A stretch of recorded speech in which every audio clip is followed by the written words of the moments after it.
আসসালামু আলাইকুম, সবাই ভালো আছেন? এই যে দেখুন, আমি আটা সেনে আধা ঘন্টা ধরে রেখে দিয়েছি। আর এখানে কাঁঠালের বিচির ভর্তা আমি বেশি করে করেছিলাম। এই ভর্তা দিয়ে আমি কাঁঠালের বিচির ভর্তার পুরি বানাবো।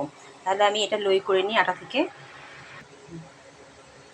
এই যে এইভাবে আমি আটাটাকে নিয়ে এখান থেকে কিছু পরিমাণ ভর্তা নিয়ে এইভাবে মুখ মেরে গোল করে নিব।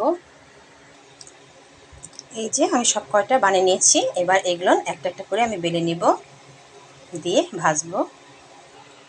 এই যে আমার বেলার ঝামেলা নাই, এখানে আমি একটা স্টিলের গ্লাস দিয়ে এমনি করে দাবিয়ে দাবিয়ে এটা আমি এভাবে বেলে নিলাম, দিয়ে এবার এটা ভাজবো। গ্লাসের সাহায্যে করেন বা বেলে করেন বা হাত দিয়ে করে আপনি করে নেবেন।